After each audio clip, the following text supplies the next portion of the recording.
Man, 2020 has been the craziest year in the world, and if you aren't thinking about getting yourself prepared, then you need to have your head examined. Go check out My Patriot Supply. We've done a deal with them. We've got our own website. We'll get you a discount for it. You go to preparewithmacroaggressions.com, and right now they're running a discount on 4-week supply. People that sign up through our website get $100 off of these orders. You owe it to yourself. You owe it to your family. If you've watched the first half of 2020 unfold the way it is, and you're not thinking about getting prepared, then I don't know what to tell you. I mean, listen, they've got emergency survival food, long-term, short-term, bulk, meat and protein kits. They've got all kinds of stuff, survival items, cooking gear, power and lighting, water filtration systems. I mean, it used to be that you would buy these sorts of things in case there might be an emergency like a earthquake or a flood or something like that. Now, every single day seems like a bigger emergency than the one before. Go to preparewithmacroaggressions.com. Take a look at what they have to offer you. See if it's a fit for you. Get yourself prepared. Do yourself this favor right now while you still have time. Don't be idiotic about this. It's coming. It's coming, people. You got to be prepared. So check out My Patriot Supply and go through our website, preparewithmacroaggressions.com. What does the goddamn line say, Tony? Please do not use gendered language. Then what? I'll be arrested, put in airport jail? Well, you're going completely sideways, man. It's a big club, and you ain't in it. How dare you? Mr. Speaker, the President of the United States. I'm Chris Hansen with Dave on NBC. Jack Marius Tack Theratrix. Hi, I'm Spartacus. Jackson, Sacramento, he, him. Steven Seagal. Sex offender guy. I'm Keith Morris. This is Muammar Gaddafi. I'm Rick James, bitch. Sorting through the lies. The hijacker's passport was found blocks from the World Trade Center crash site, if you can believe that. We cannot track $2.3 trillion in transactions. And uncovering the centuries-long plan for world domination. Learning about Cubans, having some food. Let's talk about Chinese people. Have you ever been in a Turkish prison? Swangles in Fort Lauderdale. I have sent 6 of my Libyan missiles to blow up the Sears hardware department. Nothing could be more fun than jumping off a cliff with 2 German bisexuals. Oh, you English are so superior, aren't you? Thank you, comrade. And now, Macroaggressions. That's what assholes call it. With your host, Buddy, I don't know who you are, but you're about to get chlamydia. Charlie Robinson. Hey, Whitey, where's your hat? You want to drop the blame on Charlie and say it's all Charlie's fault. He was a retard. I get some goddamn diuretic.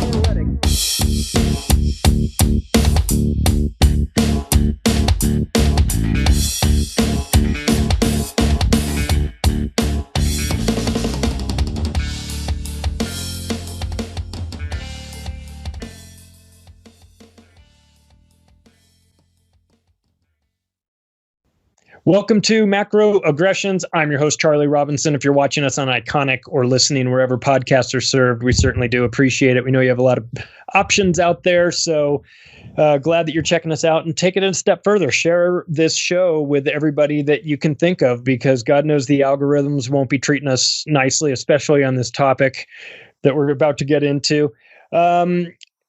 If you want to do something while you're experiencing the worst year that we've ever had, 2020, I would say please check out Chemical Free Body. The least you can do is take care of your damn body while the government is trying to actively work against you.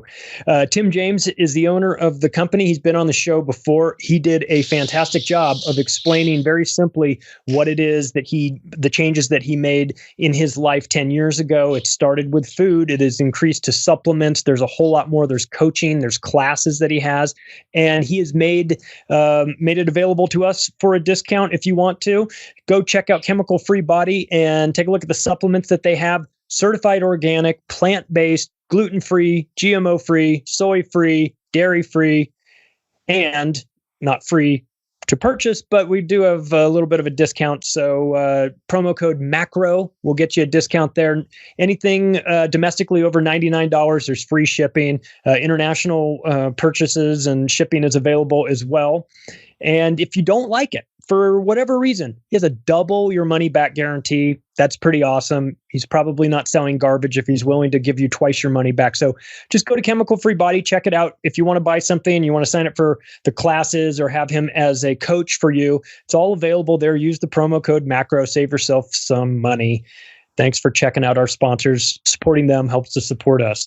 And God knows we need it. So let's, of all the topics that we cover in this conspiratorial world, the one that I have to admit I don't have a firm grasp on, just never got into it the way a lot of people did, is JFK. The original conspiracy theorist. I know that the intersection of JFK and the moon landing, you've got the moon landing conspiracy, who killed JFK conspiracy. They come together, and there's a lot of speculation around this topic. But I know a guy who knows a shitload about JFK, so deep in this rabbit hole that I can't even see his feet, So my man Cory Hughes is here to explain how it all works. What are we now, almost 60 years later, and we still have questions about it. Cory, what's cooking? How are you? I'm good. I appreciate you having me on. Well, nobody knows more about this than you. Yeah, it's rather frustrating that that's the case.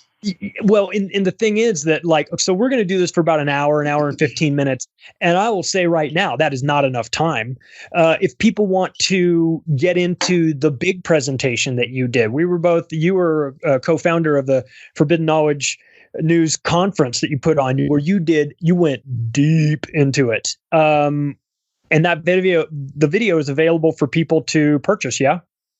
It's actually available for free. Now, the entire conference that we did is available through forbiddenknowledge.news. It's about 20 plus hours worth of material, mostly, UFO stuff, ancient pyramids. But my cup of tea is Kennedy. And really, my whole life, I've wanted to know what happened. And I keep seeing, even without having done a lot of research, I got frustrated in seeing all the propaganda, hearing about Malcolm Wallace and Roscoe White and the driver did it and all this just stuff that was obviously part of some kind of psychological warfare campaign.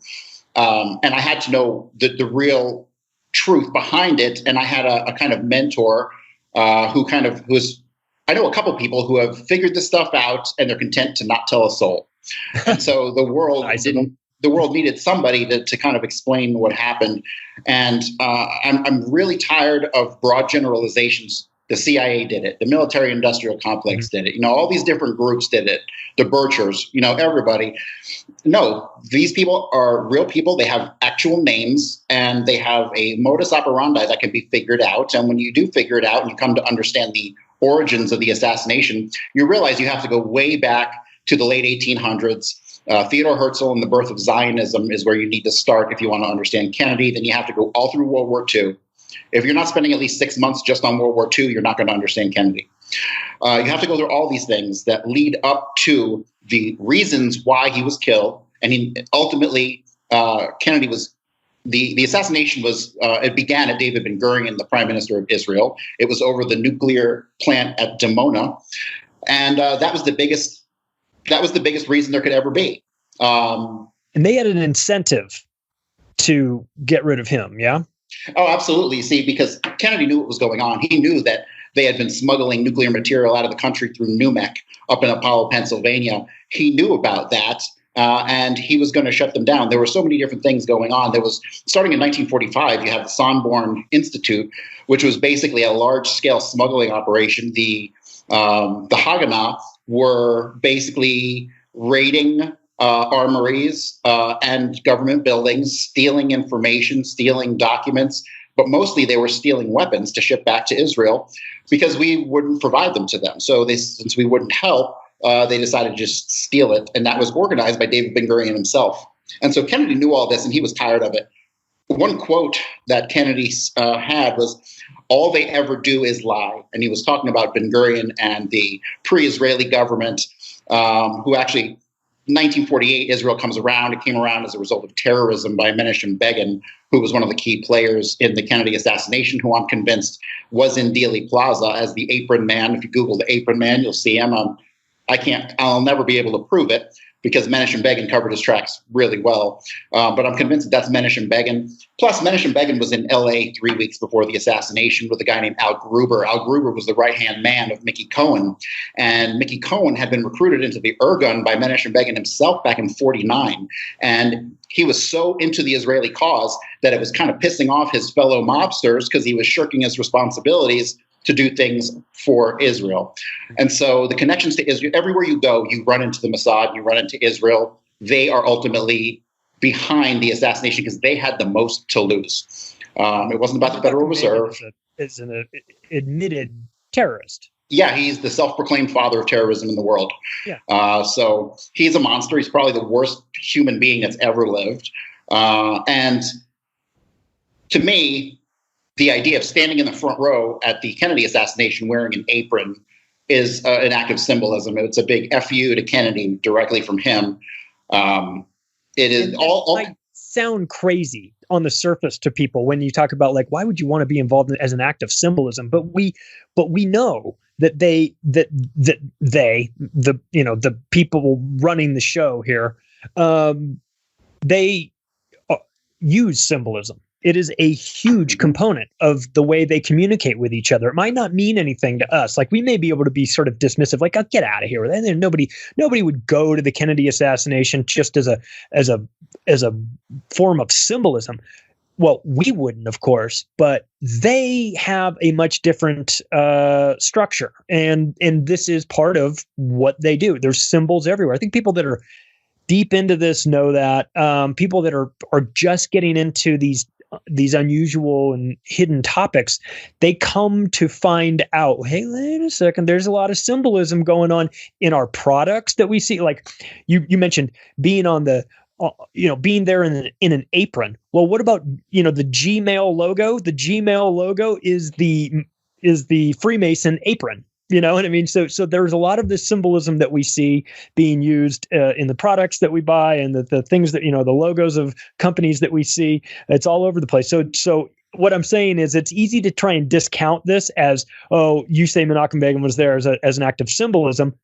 Just remember, people, that symbolism is extremely important in their hierarchy of things that they get off on. Right. Another one that's very important is the assassination of Robert Kennedy. It was not Sirhan Sirhan, even though Sirhan Sirhan did shoot. He wasn't drugged out. He was not a Manchurian candidate. He owed the mob money.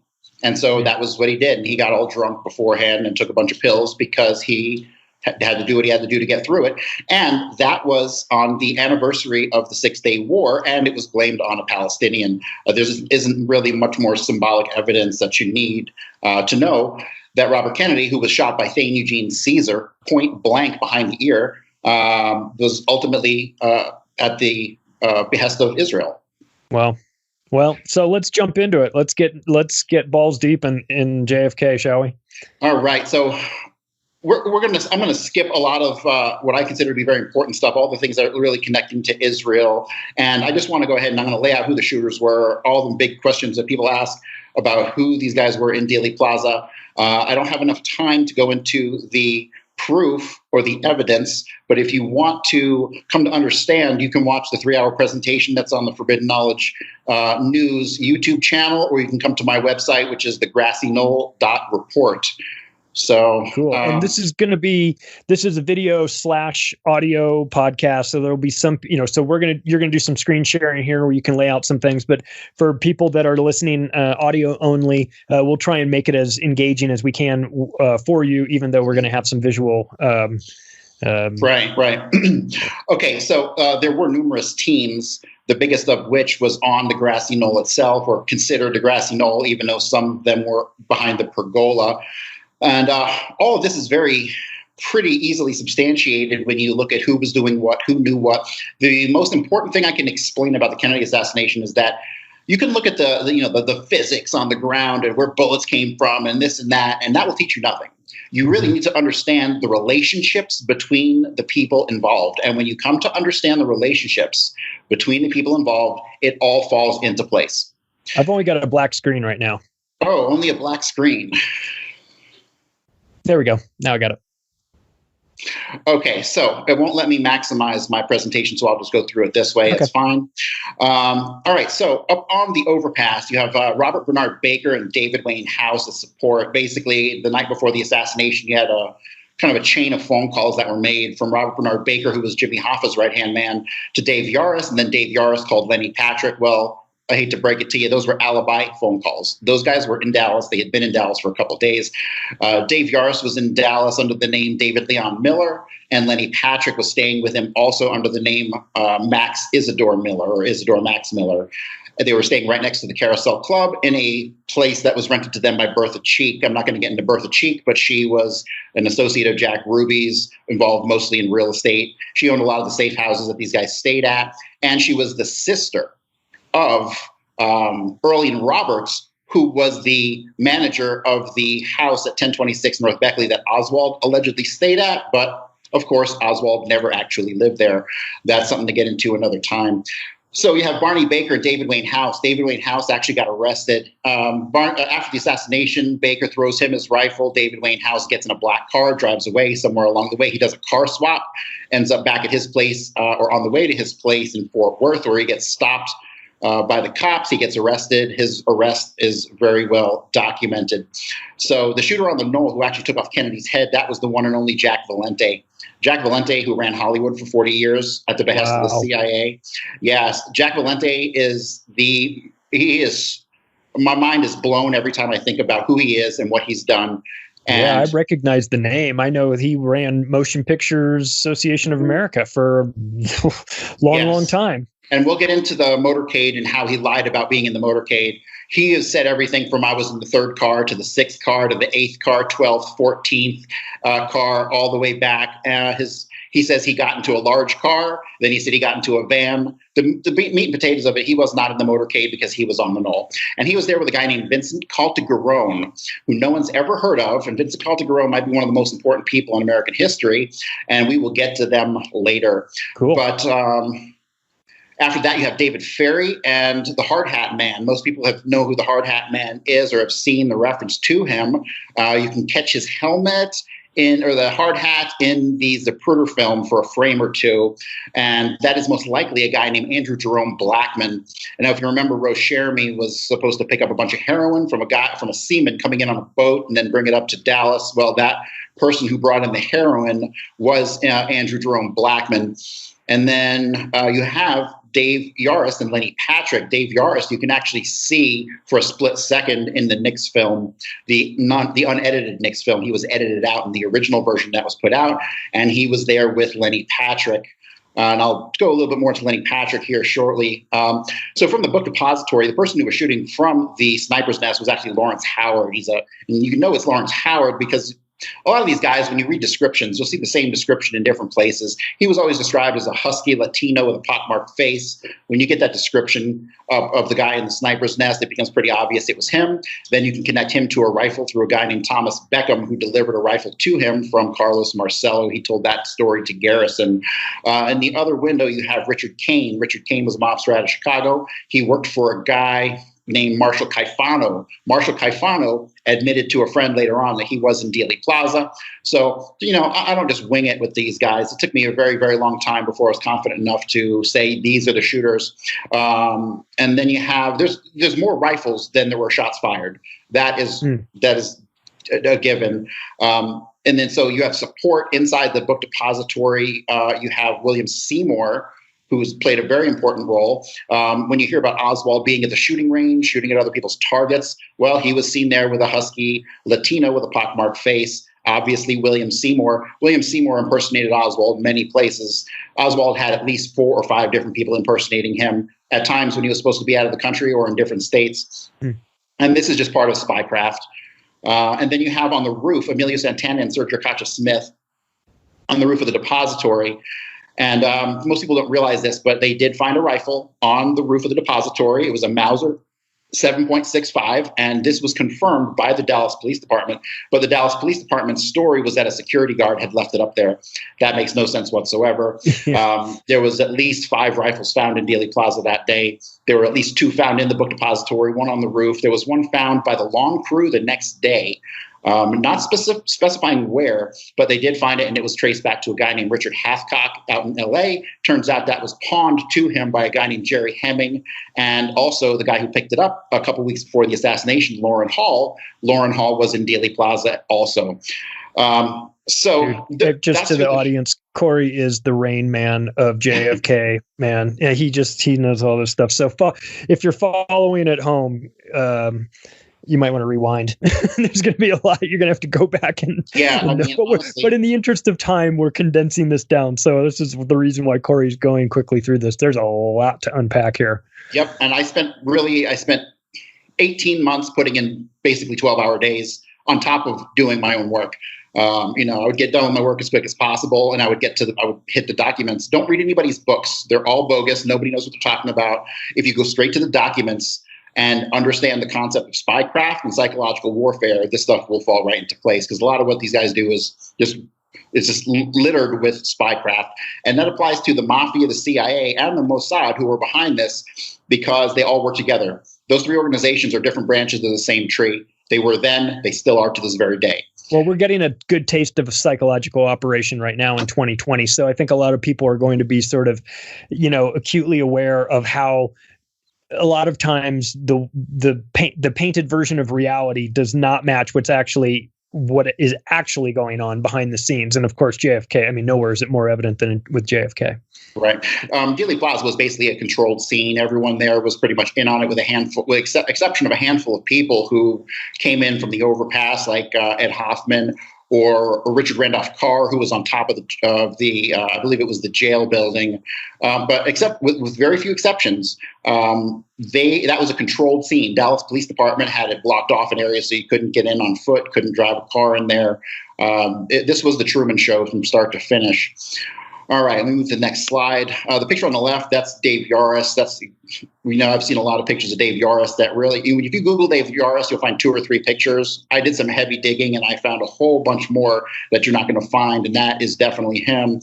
Vincent Caltagirone, who is also Raul, I will get to him later. He's the short tramp. The tall tramp is Danny Green, the one and only. I didn't include any of my slides, which basically I did overlays and comparisons, and Danny Green has an extremely unique curl right in front of his head.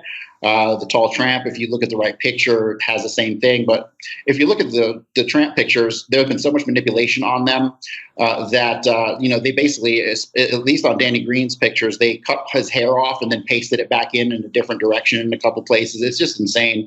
And the old tramp is Leo Mosseri.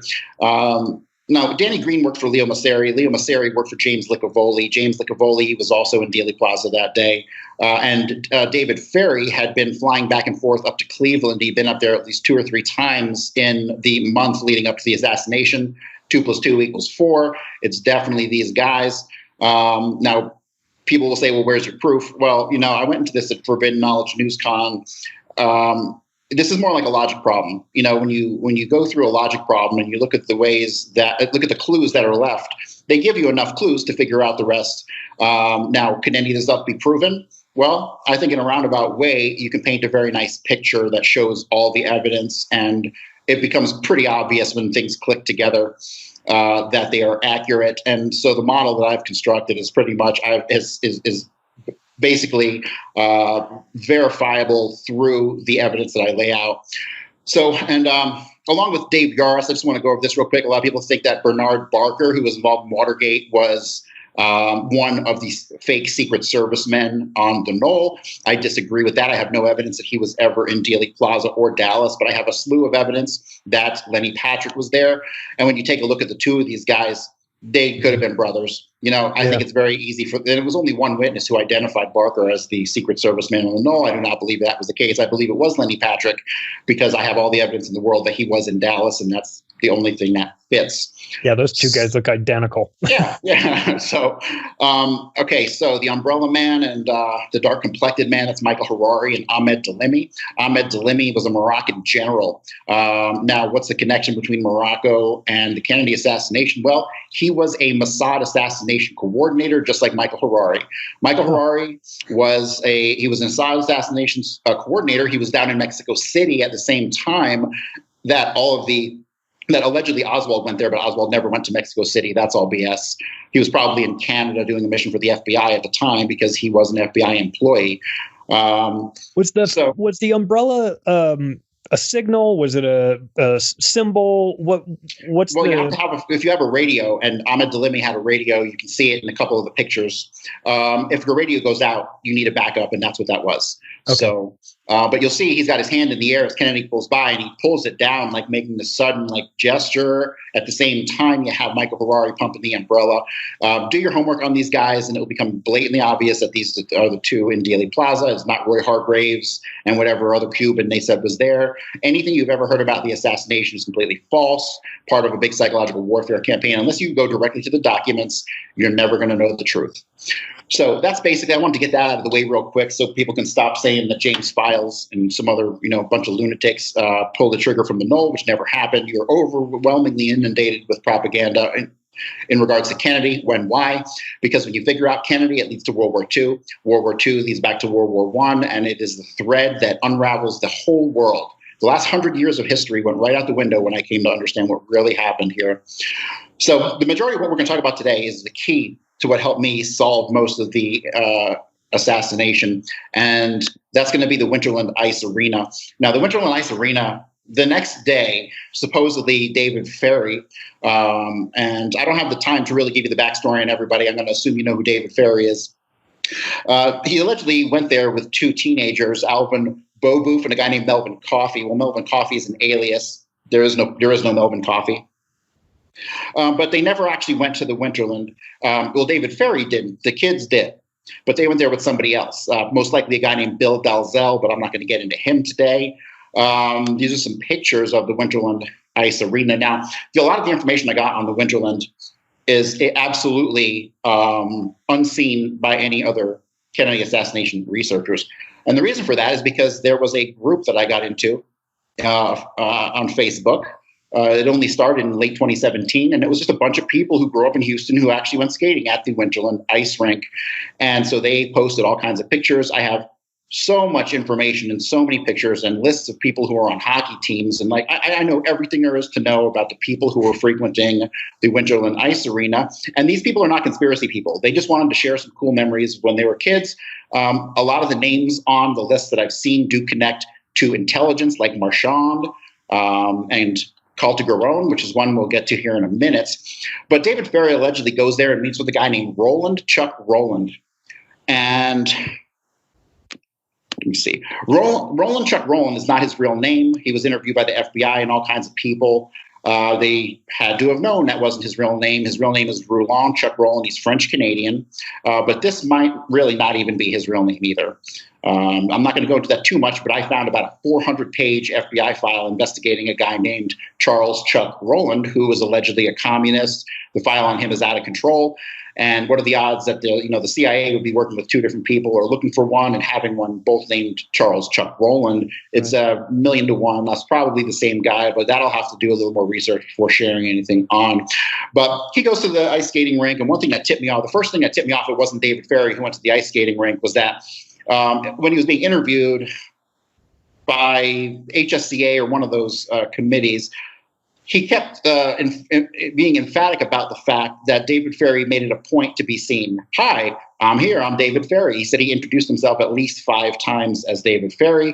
Why would you do that? Well, to make yourself known, to make it people to establish an alibi, right? And so there's so many things that go on in the Kennedy assassination that are nothing more than establishing alibis. Like, well, it sounds like when the person would call on 9/11. Hi, Mom. This is Bob Smith. You believe it's me, right? When you'd hear those weird calls, and you're like, that's a really unnatural way of introducing yourself to your mother on a phone call. You wouldn't do that. It seems like an alibi to me. So there's we're seeing that again. Yes, so I have his strange behavior, wanting to be seen, and then as I'm going through the Dealey Plaza photos, which are still a wealth of information there, most of the good stuff has never been uncovered in those photos because I've uncovered it, and it's like, oh my God, why hasn't anyone else put two and two together on this? And in particular, because of David Ferry's story, where his story is that he left around 6 o'clock in the evening on the day of the assassination from New Orleans, and he stops in Vincennes, and he stops in a couple places along the way. He ends up getting to Houston like 3 a.m, and then the next day on that Saturday, they go to the Winterland Ice Rink. Well, I found pictures of Alvin Beaubouf and Leighton Martins. Leighton Martins obviously was using the alias of Melvin Coffey, but also Michael Payne had used that alias as well. So I find these two kids in Dealey Plaza when they're not even supposed to have left New Orleans till 6 o'clock that evening. Slam dunk proof that they were in Dealey Plaza, and that means if they were there, well, David Ferry was there. And I should have included it in this presentation, but I have a photo of David Ferry in Dealey Plaza leaning up against a tree in the background of a photo with William Shelley getting into a cop car. And once I saw that, it was obvious how involved he was. And I didn't have time to put anything in regards to J.D. Tippett's assassination, but David Ferry was the second Tippett shooter. He's the one who put the shot into Tippett's head before running off. He matches the description. The thing that gave him away was his eyebrows, because he was a U-2 pilot. Most people think he had alopecia. He didn't have alopecia. He was a U-2 pilot. And the U-2 pilots in the early days, because of an insecure lining of the plane, it basically, because of pressure, caused them to lose all their hair. You can look that up. You can Google that. You'll find a bunch of these old U-2 pilots who were bald, could never grow hair again after they took their flights. That was what happened to David Ferry. That's how deep in the CIA he actually was. That's what happened to me too. That's what I was thinking, Yeah. But David Ferry is in Dealey Plaza. Those two kids are in Dealey Plaza. He's seen behind the book depository. Descriptions match. He points out his crazy eyebrows. Obviously, he paints them on because he didn't have any hair. Actually, it was suspected that he would paste pubic hair on his eyebrows because when they searched his house, they found a little box that had a number of different pubic hairs in it, like a collection. He basically would molest kids and keep that as kind of a souvenir.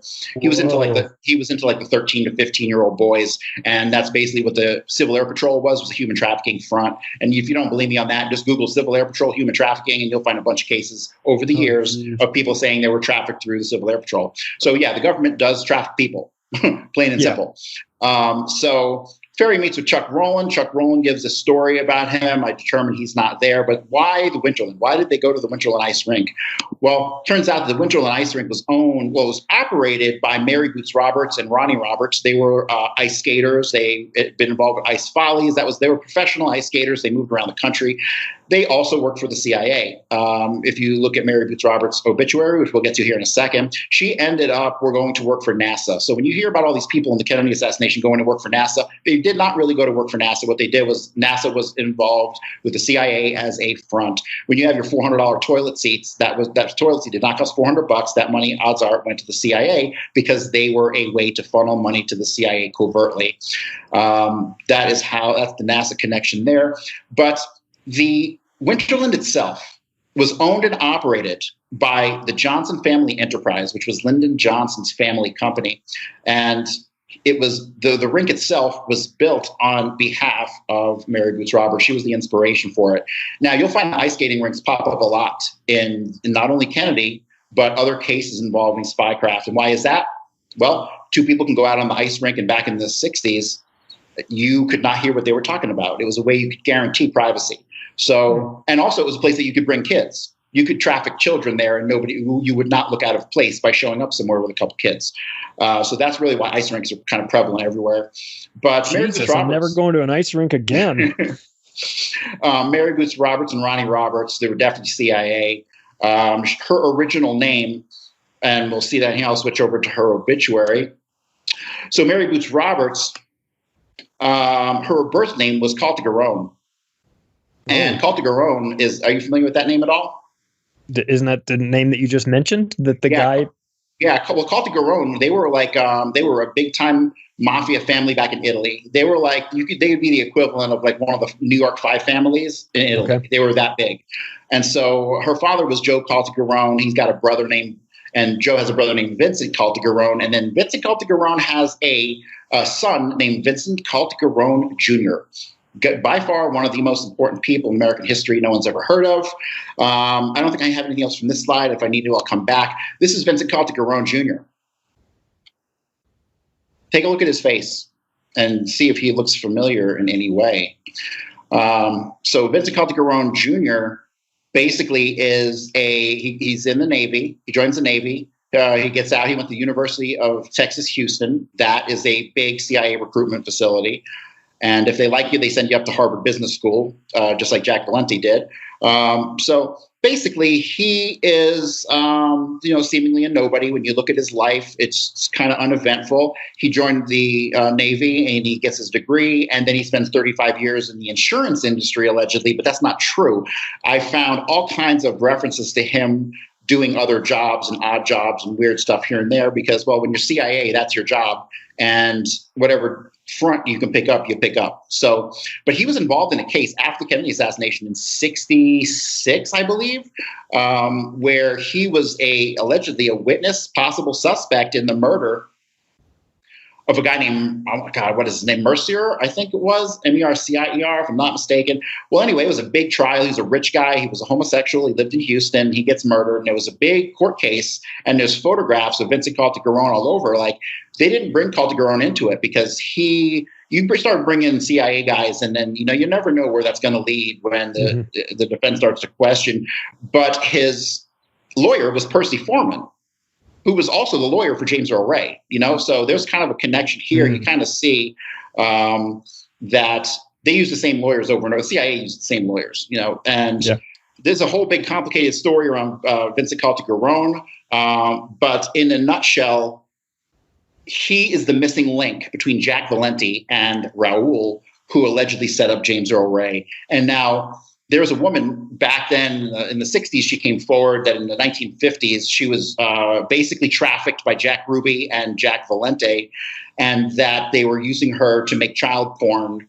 And when you look at the timelines and you look at the history, those guys were connected to Carlos Marcello, and Jack Ruby was running pornography from New Orleans to Houston on behalf of Marcello. So it completely fits the timelines. And she basically made statements that Raoul, who was involved with the operation on this child porn operation, she had been in a car with him, and he basically made a comment that he killed Kennedy and he killed Martin Luther King. Now, from what I can tell, he's a support guy. He was not the shooter. He was a support guy. So Raoul was not the assassin of Martin Luther King, but I have a feeling that it was somebody else we're going to talk about who was. Were Jack Ruby and Jack Valente were they Mossad? These guys are, well, here's the thing. When you work for... are they running something, were they running something similar to what Epstein was running? Not on that, no, not on that scale. They were, from what I can tell, they had other obligations, other duties, but they were involved in the overall mechanism, right? So they were not the Epstein, but they might have been, Epstein's, gopher, so, something like that. They were obviously running pornography back and forth. Yeah. I have a couple other references to Jack Valenti being referred to as a pornographer by other Hollywood people. So there were people in Hollywood who had a clue what his history was. But basically, Greta Garbo, or Grabo, G-R-A-B-O-W, she says that, she knew who Raoul was. And actually, I believe it was in the 1970s, her lawyer gets Raoul on the phone, because Raoul had also made a statement that he wanted to make $1 million with Jack Valente. Right. So she calls him on the phone and gets who she believes is him, the real Raoul, on the phone. And she asks if he has seen Jack Valenti lately. And he gets mad. Raoul gets mad and says, "No, I haven't talked to him in a long time. Why are you asking about him?" And so this completely fills in that gap. This here is, believe it or not, this is Jack Valenti's brother-in-law. Vincent Caltagirone married his sister, whose name ended up as Lorraine Valenti Dinerstein. Let me see if I have her obituary here. Yep, Lorraine Valenti Dinerstein. Now the way I figured this out was because obituaries usually don't lie.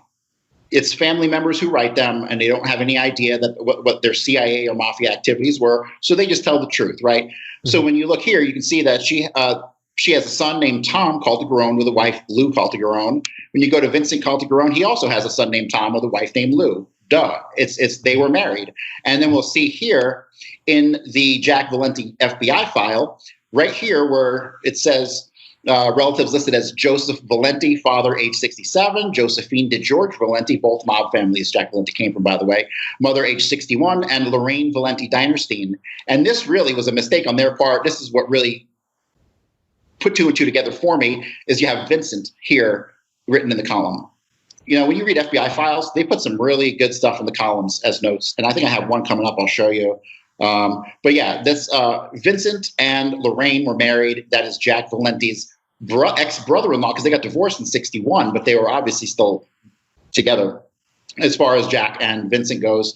And so what you have is David Ferry going to the Winterland Ice Arena, which is owned by Lyndon Johnson. Jack Valenti is Lyndon Johnson's right-hand man, had been for at least 5 years. And when he gets to the White House, he's his right-hand man for another 3. So for almost a decade, Valenti is Lyndon Johnson's right-hand man.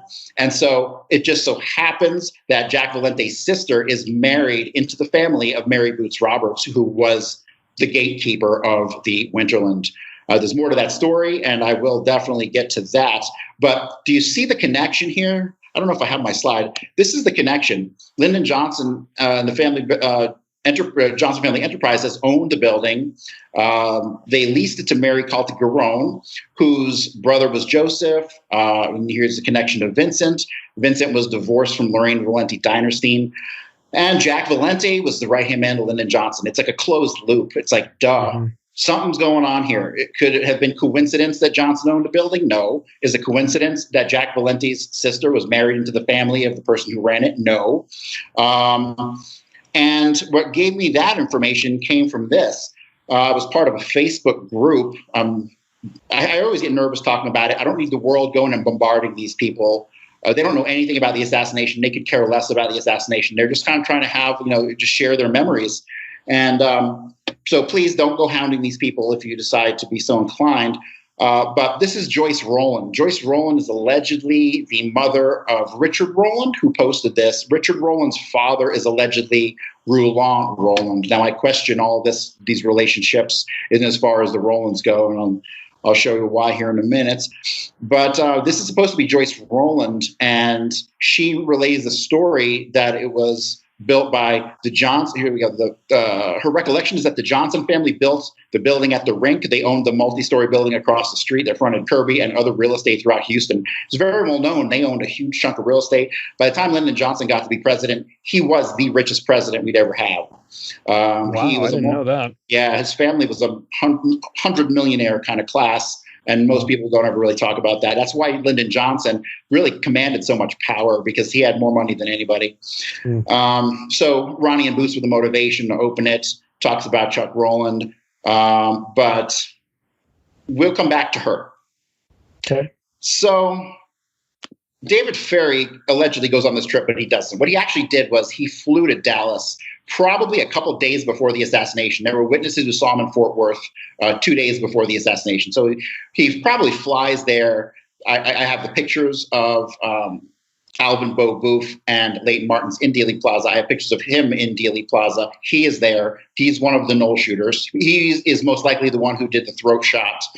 And so when they get to Houston, they made a bunch of weird phone calls. Allegedly, they called WDSH radio. That's false. They called WDSU television because the guy who was working there, who they would have talked to, was Walter Sheridan, who was a CIA agent. They made one phone call that seemingly went unidentified. Well, I thought it went unidentified, and I found a reference to it in the Garrison reports, but I think Garrison is the one who figured out where they were calling, but he didn't really go into the details of why or the significance. But they stayed at a place called the Alamo Motel in Houston. And the Alamo Motel, it turns out that phone number was to the Gateway Women's Gate. Now, if you read the reports, it says that he said he went to the Bel Air skating rink. Well, the Bel Air skating rink shut down in '59, and the rink itself was destroyed to make the pool at the Gateway Swim and Skate. So you have him calling the Gateway Swim and Skate. He stays at the Alamo Motel, which actually the property backs right up to the Gateway Swim and Skate. Now, why on earth would he be calling this place and going to all these different rinks?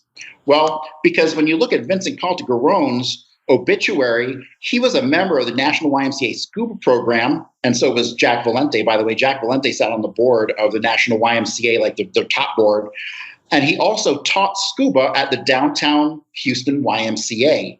The Gateway Swim and Skate later was rebranded as the Houston Downtown YMCA. So basically, they're calling there to try to get a hold of Vincent Caltagoron. That's why they were calling. That's why they stayed at the Alamo Motel. That's why they went to the ice skating rink. Because of all the things that we've already talked about, the connection between Jack Valente and Lyndon Johnson, it was basically a CIA front. And so that is why they were calling him there. And they were calling him there because he was the short tramp in Dealey Plaza. And based on the statements that were made by James Earl Ray identified the short tramp as Raul. This is the short tramp. And if you'll notice, and I'll go back to the original photo just for a second, but on this picture here, look at their faces. They are intentionally obscuring their faces. Mm-hmm. The old tramp, he's got a big, scoured face, and Vincent is pushing out his lower jaw. He's kind of scrunching his eyebrows. This is spycraft. Okay? This is experience. These guys have done this before. They knew they were being photographed, so they did. And when you look at their legs, I don't have a good shot of it here, but Vincent is walking with his legs like totally straight, like they're locked. Like they're altering the way they walk. They're altering their face. They're doing everything they can to obscure the fact that this is who they are. And you don't do that on your first go around. That comes from experience. So this is without doubt, Raul, this is without doubt the short tramp. And the Winterland was really it was the key for me to unlock everything that fell into place. I think I included that slide. Yeah, they're intentionally obscuring their faces, right? You can see it there. They're pushing their jaw out. I have another picture here with a better picture of Vincent. The same thing. Every picture that he's pushing his jaw out, he's squinting. To me, there's pretty much no argument around who this is. Now, for me, the kicker, and this will be the last thing we talk about on the Winterland, and I hope everyone here can see that connection that I just made. We talked about Mary Boots Roberts and how she was the gatekeeper of the Winterland, and I briefly talked about Joyce Rowland, who was the mother of Richard Rowland, who was supposedly married to Chuck Rowland, who met with David Ferry. Well, this is them when you put them next to each other. I'm pretty damn sure that they're the same person. Joyce Rowland and Mary Boots Roberts are most likely the same person. Not besides the fact Mary Boots Roberts, I found at least 3 different obituaries for her with an additional last name. All died around the same time in 3 different cities. It must be a bitch having to go around and kill off all your aliases. All right. So yeah, it looks like visually, it looks like the same person. Yeah. And usually and this is one thing I find, this is not conclusive, but usually if it walks like a duck and it quacks like a duck, it's a duck. And you never get slam dunk proof in anything Kennedy related. Hell, the connection that I made between Jack Valente and Lyndon Johnson family business and Vincent Caltagoron, to me, that is slam dunk evidence, proof. That is proof of the connection. Now, what you can imply from the connection, is open to interpretation, but there hasn't been anything provable in Kennedy in a long time. And so then I come along and make that connection there, which is undisputable. So most people don't really know who Jack Valente is, believe it or not. One of the most important men in American history. I'd say top 3 most important people in American history, without doubt. He was definitely a CIA agent. That's Jack Valente, by the way. Mm-hmm. He definitely worked for the CIA. One of the most slam dunk pieces of evidence he worked for the CIA was he was on the board of directors for Riggs Bank. Are you familiar with Riggs Bank, Charlie? No. Riggs Bank was the bank that George Herbert Walker Bush opened up, and he used it to basically funnel illegal CIA operations around the world. And I'm familiar with BCCI, which I know that Bush was involved with as well. Yep, and also have Riggs Bank, and there was a bunch of precursor banks also, like who was it? Tibor Rosenbaum, who was one of the chief financiers of the assassination, he opened the Banque de Crédit International, BCI. That was the bank that originally Israel used for all their international dealings, and it was used to fund Permindex and Centre Mondial Commercial, which were the Mossad front companies that kind of coordinated the money. So yeah, there were a whole lot of these precursor banks that eventually all get shut down because people catch on, but then nobody ever goes to jail because our governments are fucking corrupt. Well, yes, that is true. Yeah, they're all in on it, and they're all being blackmailed. You see, the thing is, like, if you can't be corrupted or bought, they send people like Jeff Epstein after you. You know, that's it. That's how they operate because, well, that's just how it is. And this here is probably the most important photograph taken in Dealey Plaza. This is a picture of Jack Valenti being arrested on the grassy knoll. Jack Valenti was the grassy knoll shooter. There were actually, him and David Ferrie both shot, but Jack Valenti is the one who took off Kennedy's head. And his position, look at where he is in relation to the rest of the knoll. He's standing over by the light pole. He's way, way, way close towards the overpass where Robert Bernard Baker is. I didn't include my Bernard Baker shots here, but it's said that Lee Bowers saw the guy a heavyset guy in a white shirt. That was Bernard Baker. And how do you know it's him? It's really hard to hide a 350-pound guy, and there isn't another one in Dealey Plaza. That was him. And then when you look at the fact that you got, Lenny Patrick and Dave Yaris behind the knoll also, and if you watch the Knicks film, the uncut Knicks film, you'll see him pretty clear right next to it. He's between the pergola and the fence. And then you have, let me go back to that original slide just for a second.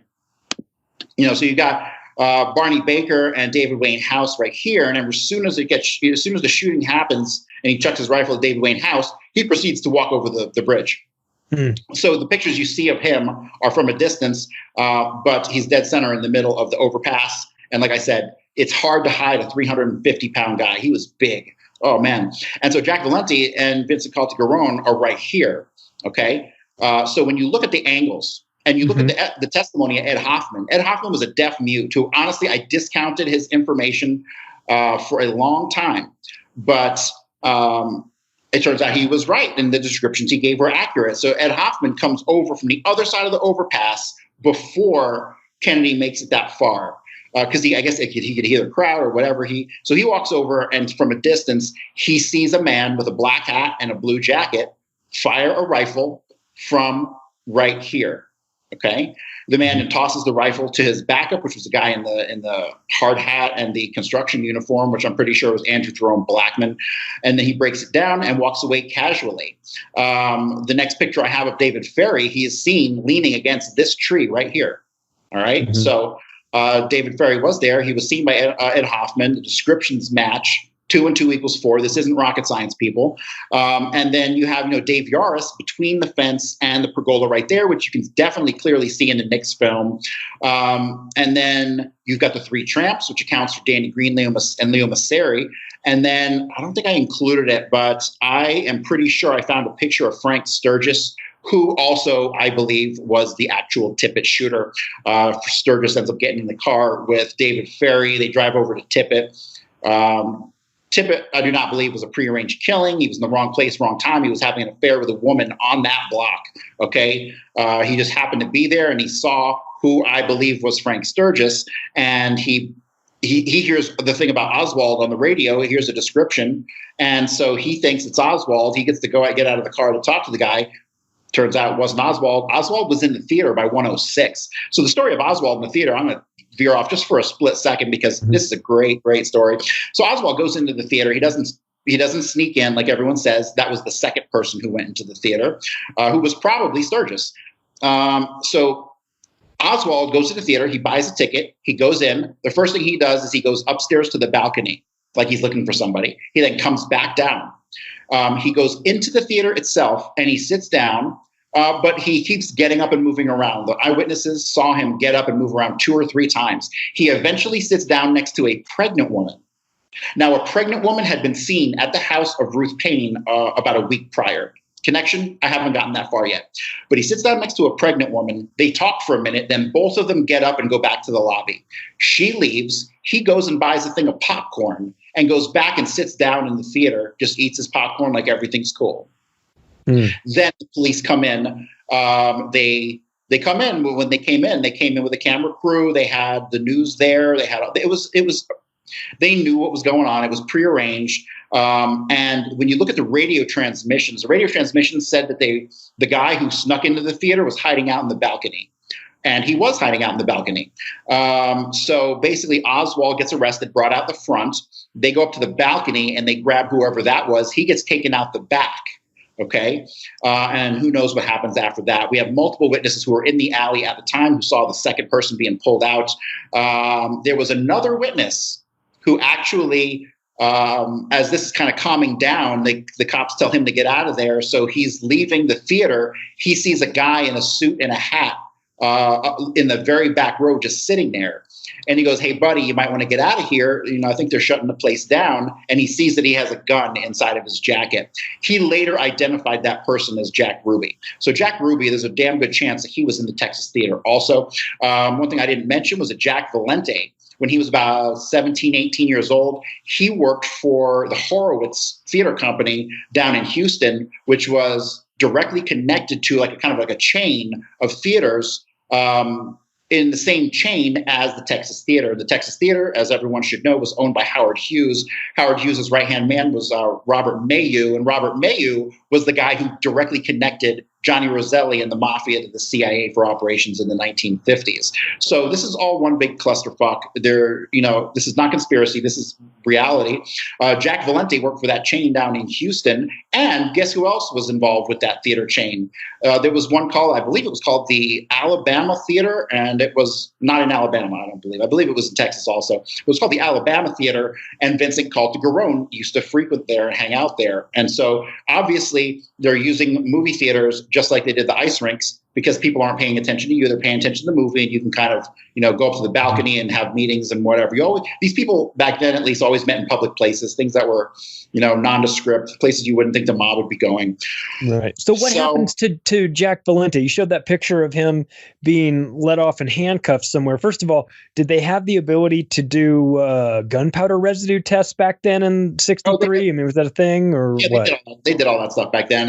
When they tested the rifle didn't come up with anything from, or when they tested Oswald's hands and his cheek, he didn't come up with any gunshot residue.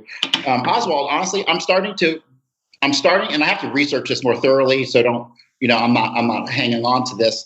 I'm starting to think that he never worked at the book depository. So you got three guys come to town together. You got Lauren Hall, Lawrence Howard, and William Seymour. William Seymour, known to have impersonated Oswald at the shooting range. But they got to town the same week that Oswald started at the book depository.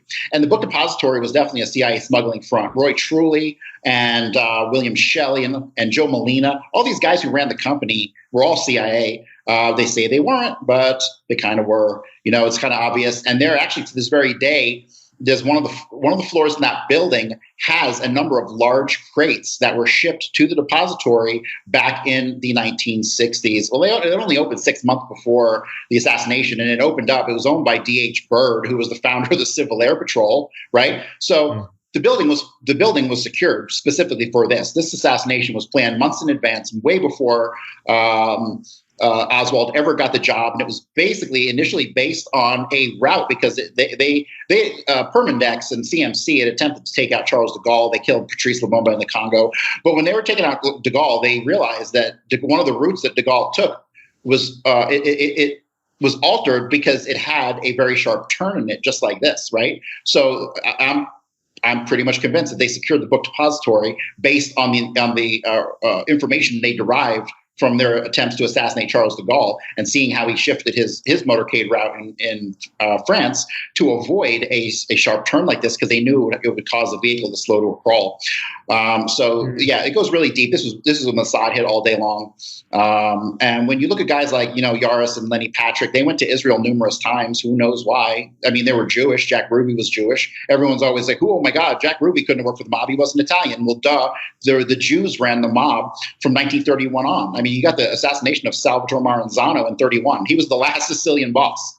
Plain and simple. Giancana didn't run anything out of Chicago. He answered to a guy named Hyman Larner. So what they talk about is, the kosher Nostra, the Jewish mafia. That is the mafia. Meyer Lansky ran the mob from 31 all the way through the late 70s. There were no Italians who called any shots. They called the shots, in their city, but Meyer Lansky and his team, they controlled the commission, they controlled the mob. and they were in bed with Israel since 1946. In 1946, you got Reuven Daphne, a member of the Haganah, comes and meets with Bugsy Siegel out in L.A. He tells him that we're fighting against the Palestinians. We got to take the land. And Bugsy Siegel's like, wait, you telling me that Jews are fighting? And he goes, yes. You mean fighting as in killing? Yes. Instantly, Bugsy Siegel was in, and that started a lifelong relationship between the U.S. Mafia, run by Meyer Lansky, and the pre-Israeli Zionists at the time. But we know this still goes on because the drug smuggling still goes on. You need the mob to distribute your product. You know, the global drug trade is controlled by the CIA and the Mossad. Hell, it was Menachem Begin who set up the drug trafficking routes with Meyer Lansky between South America and France. You know, the French connection. The French connection basically. Is it fair to say, you know, like some people will say, well, the Mafia was responsible for killing Kennedy, and then there's other, you know, you're saying, well, you know, a faction of Israelis, maybe Mossad, I don't know, was involved. Can it be both? Oh, yeah. Because when you come to understand the relationship between the mob, the CIA, and at the time it was the Mossad, you realize they are the same organization. It's like a Venn diagram where they intersect in a small part in the middle. Correct. There is, you know, maybe I have a slide I can show from another presentation, but Permindex was the company that was used to organize the assassination. Mm-hmm. Okay. Permindex was founded by a guy named George Mandel Mantello.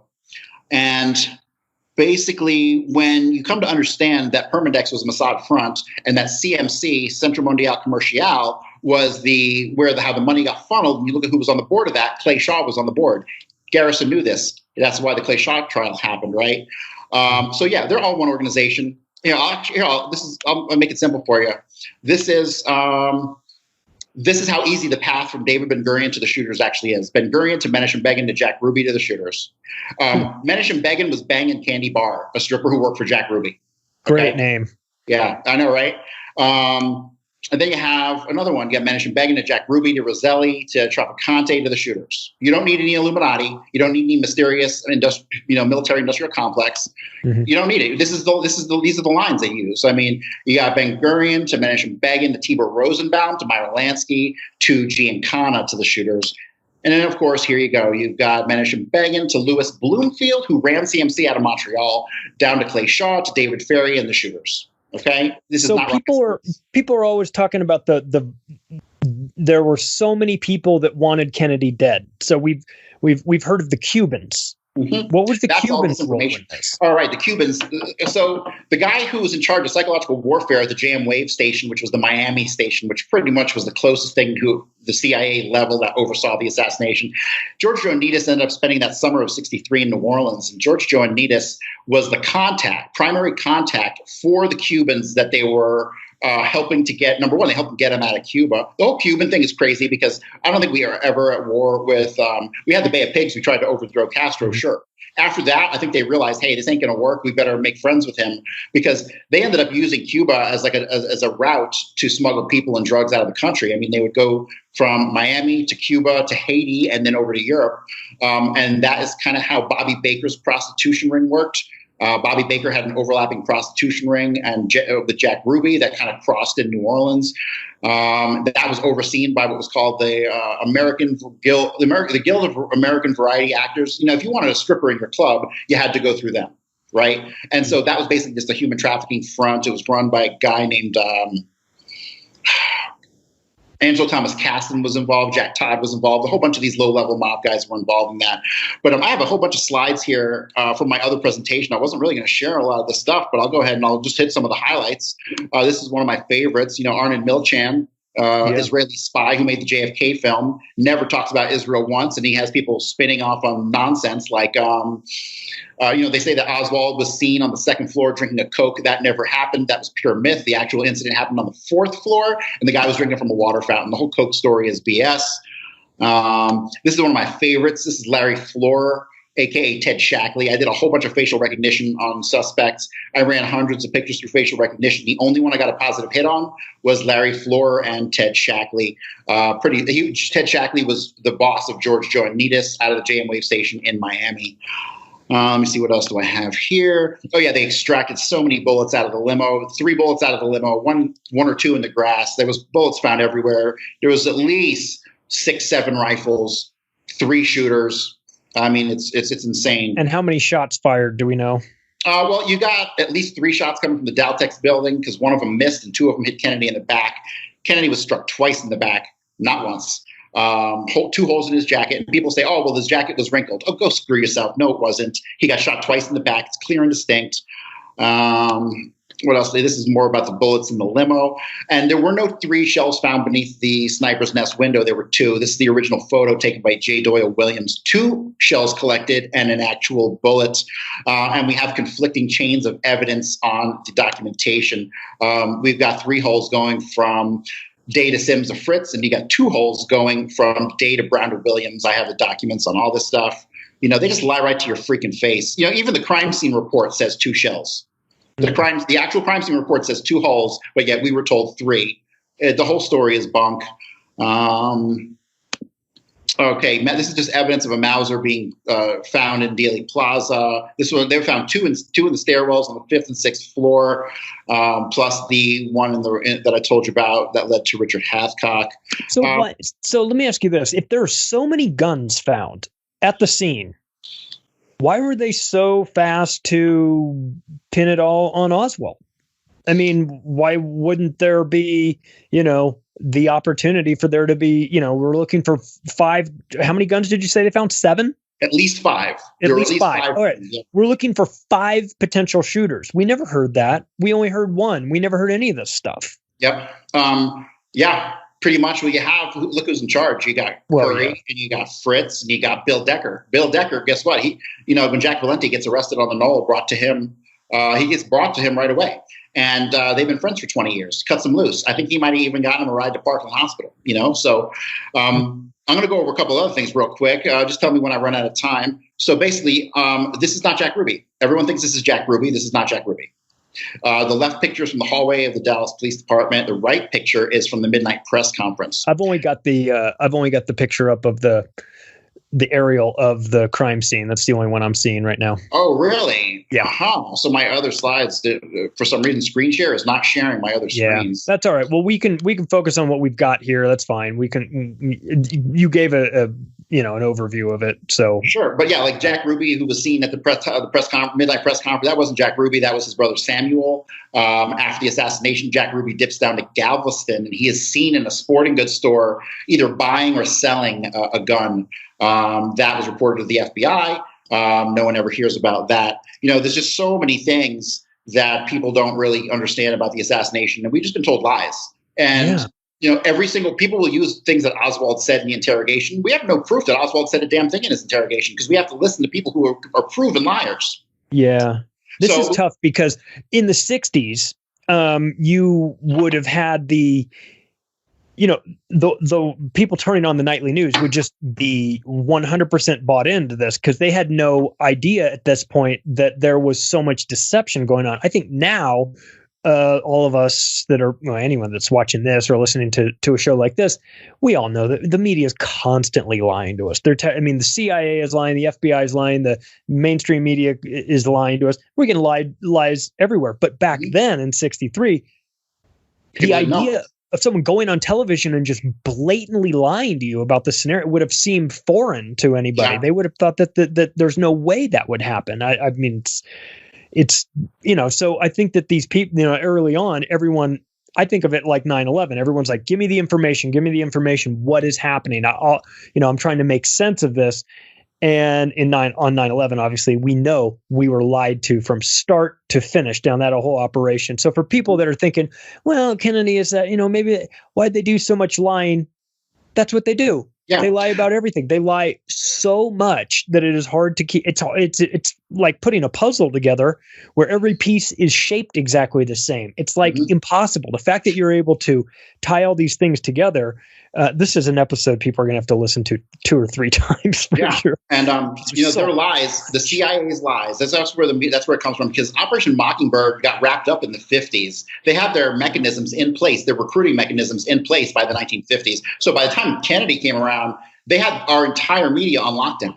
Yeah. So I have a couple slides left. I want to talk about Jack Valente because I tell people that Jack Valente was the null shooter, and they're like, "You're dumb," and it's like, no, this is reality. So let's go over a little bit of what he did. Let's get into him. In reference to it, he sent the invitation for JFK to come to Texas. He's the one who released the motorcade route on the 18th.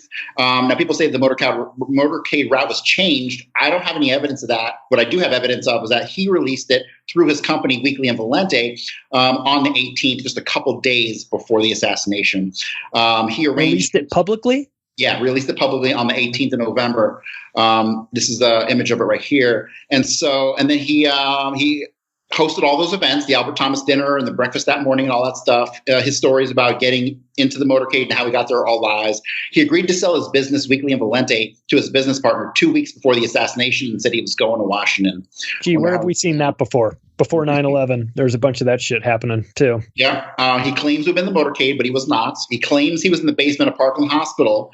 And remember, the magic bullet was found in the basement of Parkland Hospital. And I didn't include slides for this, but the magic bullet the whole story is null because the bullet that they present as CE-399, whether it hit anything or not, is irrelevant because that is not the bullet that was found.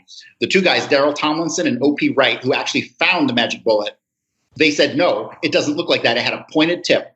And one of the guys actually was a hunter or something, and he knew weapons really well. And he actually had a .303 round in his drawer in his desk, and he pulled it out and he goes, "This is what it looked like," and it had a pointed tip. So CE-399 was never fired in Dealey Plaza because that was not the bullet that was found. Plain and simple. They found a totally different bullet. So the magic bullet argument is completely bunk. And how much time and energy have people spent debating over whether or not that bullet hit anybody? It's bullshit. Not a shred of DNA on that damn thing. Give me a break. Okay, so he was in LBJ's famous photo of being sworn in on Air Force One. Now, I'm still doing my Valente research. I spend 3, 4, 5 hours a night, every night, 7 days a week on just Jack Valente because I need to pull this guy up. I'm going to dissect his entire freaking life. And I've already found all kinds of stuff connecting him to all kinds of mobsters. He sat on all kinds of CIA boards. The guy was so connected, it was ridiculous. And his father, Joseph Valente, which I'm not sure that's his real name, because Jack Valente is not Jack Valente's real name. Jack Valente's real name is Jack Joseph Malachi Valente. And that is indicated and simultaneously covered up in the FBI report on him. So he waged a war against JFK and the men who killed Kennedy, which was a History Channel multi-part series. He basically came out and said it was a smear and it was propaganda and all this stuff. Well, secretly, he's the one who was behind their production, which is kind of crazy. All right, so the FBI probed Jack Valente's family for mob ties. They found them. They found the mob ties. They're all over the place. The DeGeorges and the Valentes. And I'm really digging into the Valenti family, and it's crazy. Every one of these cities where he was investigated, where they have a mafia affiliation, there is a Joe Valenti, and there is a Jack Valente, and there is a Josephine DeGeorge. Okay, the DeGeorges and the Valentes are all over the freaking place, and that's just more, it's kind of spycraft. It's mob spycraft, right? It's obfuscation, sharing names, sharing aliases, all that stuff. So what's Jack Valente's problem? What does he have? What does he have? Why does he want to kill the president? Because he is a free agent, and he basically was definitely involved in other assassinations as well. I believe that he was the person who shot Martin Luther King, and I think that because of the link through Raul to Vincent Calderon, right? So when you look at who was with who on the knoll, the backup guy was tight. You could trust him. You knew if he was there, he had your back. You didn't have to wonder. You have some stranger there who's going to, roll you over or something. Like Dave Yaris had Lenny Patrick. Those guys had been running together since the freaking teens, right? Since like the 19-teens with Jack Ruby. Okay, they knew each other implicitly. They could trust each other. Jack Valente and Vincent Calderon, they knew and trusted each other, right? Then you got Blackman and David Ferry, knew and trusted each other. So when these assassins go in there, they go with somebody they know and trust. They don't have to worry about getting sold out. They know they're going home. Okay, that's why you always have somebody with you can trust. I haven't made out the connection between Donald Wayne House and Barney Baker, but there was another cop on the knoll. I believe the cop who everyone says, was behind the knoll, they thought it was like a Tippett or whatever. House actually had a brother who was in the Dallas police force. And when you look at the radio records, House was also up in that area by the bridge. So the Houses were definitely in on it, and their connection to Barney Baker, I'm not too sure. I'll figure that out eventually. It's kind of on my low-level to-do list. But I just pulled a whole bunch of slides showing, Valente's relationships to either intelligence or things that he had done in his life. Here we have the more documents where they were well aware of the connection between Lorraine Dinerstein and Vincent Caltagirone. All right, so here's a good one. This is the proof that Jack Valenti was CIA. Walter Jenkins called me from the White House at 12:40 p.m. He mentioned that the president planned to move several people in federal agencies over on the White House payroll. Captioned individual, Jack Valenti, is one of these people. Okay, so Jack Valenti had been on the government payroll already. And when he got to the White House, they had to transfer his payroll from, I'm assuming had to have been CIA. Who else would it have been? Naval intelligence. He wasn't in the Navy. He went to the Air Force, allegedly. That's another thing. He's supposed to be some war hero and all this stuff. When you look at his record, he was in the U.S. till like late 44, spent like 3 months in Europe, came back, and now he's a war hero with like 51 bombing missions. I think that's all fake. I can't prove it yet, but I'm sure I will. So, Jack Valenti was definitely CIA, sat on the board of Riggs Bank. That tells me everything I needed to know. This is more of that. Okay, so here's more evidence that his name is not Jack Valenti. He definitely went under the names John, Joseph, Giovanni, Giuseppe. He's used all these. Giuseppe DeGeorge was an alias that he used, and he got locked up down in Cuba with Trafficante and Marcello when they were down there. Jack Ruby paid a visit down to the holding facility that they were in. Who knows if he was there to see Jack Valenti, but Jack Valenti was a big shot in the mob for sure. You'll notice right here I have a red square around this circle, and that's because you'll find at least a dozen times throughout the FBI report there's that circle there between Joseph and Valente. That is where the name Malachi was left out. And why is his name Malachi? Well, because he's another undercover Jew. I have pictures of his father with the little curls and everything. I mean, Jack Valenti was Jewish, but if you read his obituary or anything else, it says that he was a Roman Catholic. He was not.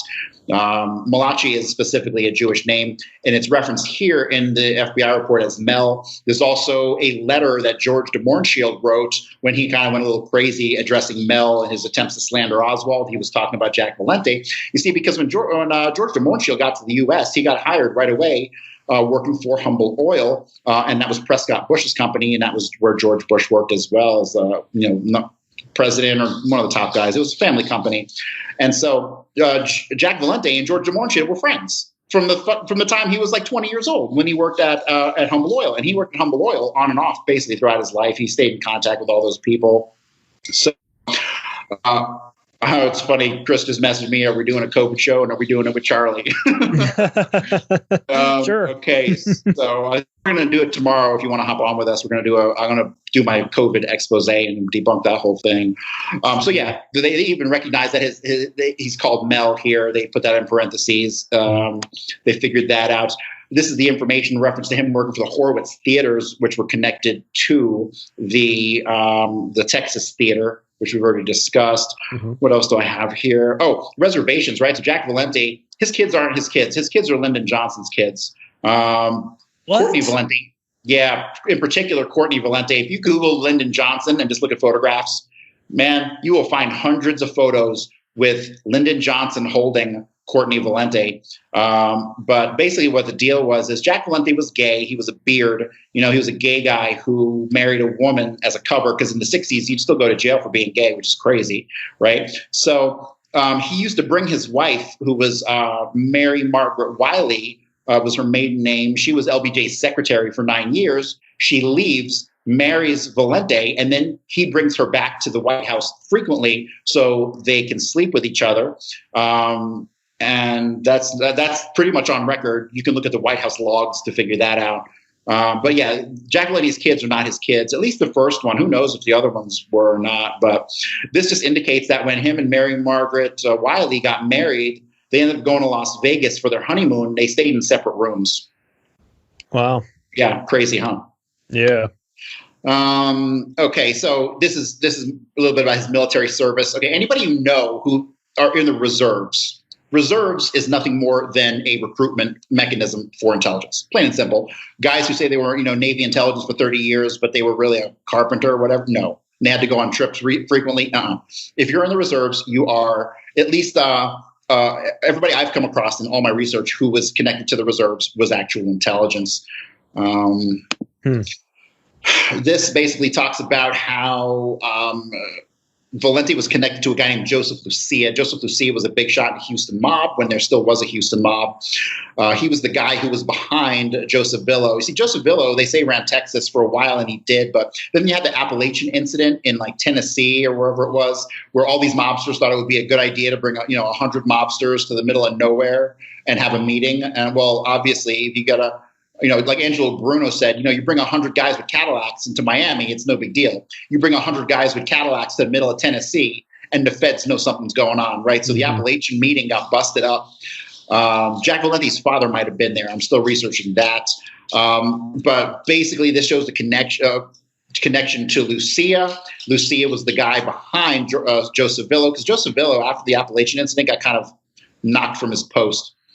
I did not grab all the slides I needed for this, but basically Jack Valente gave every damn excuse in the world, or every explanation in the world of what car he was in. He said he was everything from 2nd, 3rd, 6th, 12th, 14th. And then when you look at the actual documentation of where they say he was, it says he was 24th in the very last party bus.